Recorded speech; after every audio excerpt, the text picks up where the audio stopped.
Hello students, welcome back to our YouTube channel Sarika Teacher. Today we are going to learn a new poem नाच रे मोरा नाच from standard 5th. तर विद्यार्थी मित्रांनो, आज आपण इयत्ता 5वीची कविता क्रमांक 1 नाच रे मोरा नाच बघणार आहोत. चला तर मग बघूयात नाच रे मोरा नाच. ही जी कविता आहे खूप सुंदर आहे आणि पावसाळ्यामध्ये कशा प्रकारे पावसाची चाहूल लागताच मोर आपला पिसारा फुलून थुई थुई नाचतो यावरच ही कविता आहे. इथे चित्रात बघा, तुमच्यासारखी एक छोटी मुलगी दिसत आहे आणि ही छोटी मुलगी मोराला हे गाणं गाऊन दाखवत आहे. ओके, चला तर मग कवितेला सुरुवात करूया. नाच रे मोरा आंब्याच्या वनात, नाच रे मोरा नाच. आंब्याचं वन म्हणजेच काय, आमराई, की जिथं खूप सगळी आंब्याची झाडं असतात. आंब्याचं वन म्हणजेच आमराई. तर अशा ठिकाणी ही मुलगी म्हणते, नाच रे मोरा आंब्याच्या वनात, नाच रे मोरा नाच. नाच म्हणजे काय, तर डान्स कर. ढगांशी वारा झुंजला रे, काळा काळा कापूस पिंजला रे. आता तुझी पाळी वीज देते टाळी, आता तुझी पाळी वीज देते टाळी. फुलो पिसारा नाच. तर या ओळींचा अर्थ बघूया. तर पावसाळ्याच्या दिवसात आकाशात काय येतात, ढग येतात आणि या ढगांचा रंग तुम्ही बघितलाय कसा असतो, तर काळा असतो. तर इथे बघा पहिली ओळ आहे, ढगांशी वारा झुंजला रे. म्हणजेच काय, तर जोरात वारे वाहत आहेत आणि ते ढगांना काय करत आहेत, ढकलत आहेत, पुढे पुढे ढकलून नेत आहेत. काळा काळा कापूस पिंजला रे. आणि पावसाळ्यात जेव्हा आपण बघतो तेव्हा ढगांचा रंग कसा, काळा असतो आणि जणू काही कापूस पिंजून ठेवल्यासारखं हे ढग दिसत आहे. आता तुझी पाळी वीज देते टाळी. आता तुझी पाळी आहे, means now it's your turn.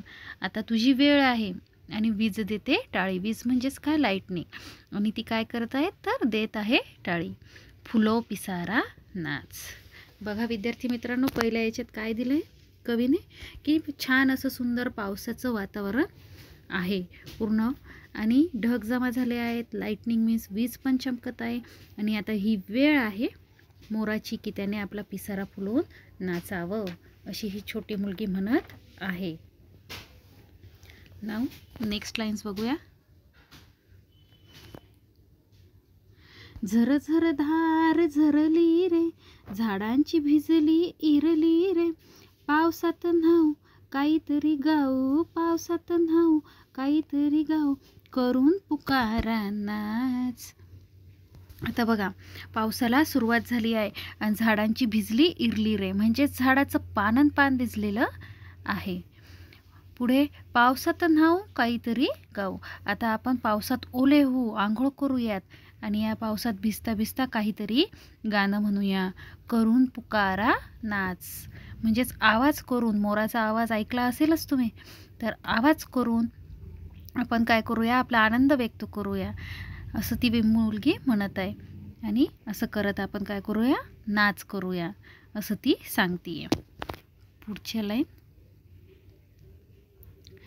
थेंब थेंब तळ्यात नाचती रे, टप टप पानात वाजती रे. पावसाच्या रेघात खेळ खेळू दोघात, पावसाच्या रेघात खेळ खेळू दोघात. निळ्या सवंगड्या नाच. बघा की थेंब थेंब तळ्यात नाचती रे. तर पाऊस पडायला लागला आहे आणि पावसाचं थेंब पडले, तर तिकडे काय झालं आहे, तळं साचलं आहे. की जिथे खोल खड्डा असला तिथे काय होतं, पाणी साचतं आणि तळं साचतं. पाण्याचे डबके तयार झाले आहेत आणि पाणी साचत गेलं आहे. टप्प टप्प पानात वाजती रे. आणि जेव्हा पावसाचं पाणी पानांवर पडतं ना, तेव्हा त्याचा आवाज टप टप असा होतो.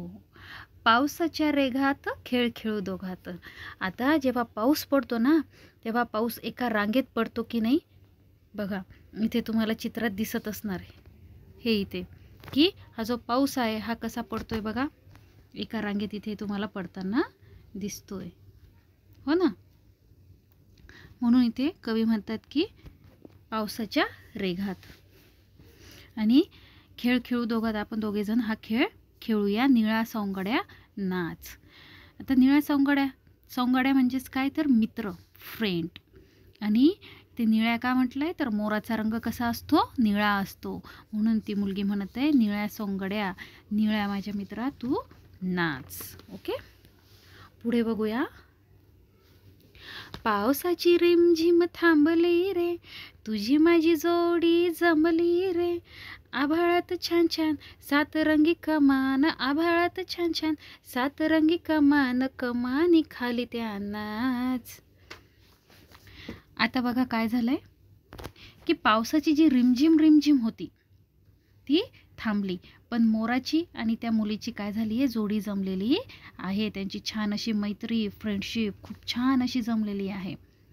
आभाळात छान छान सातरंगी कमान आणि आभाळात सुद्धा काय झालं आहे आता की छान म्हणजेच ब्युटिफुल असं 7 रंग 7 कलरची कमान म्हणजेच इंद्रधनुष्य. इथे इंद्रधनुष्याला कमान असे म्हटलेले आहे. तर त्या कमानीखाली त्या नाच. हे इंद्रधनुष्य जे आलेले आहे त्या रेनबो खाली तू नाच. तर अशा प्रकारे ही सुंदर कविता गदी माडगुळकर कवी आहेत यांनी लिहिली आहे. Okay I hope you understand it. तेव्हा पुन्हा भेटूया नेक्स्ट व्हिडिओमध्ये. तोपर्यंत बाय.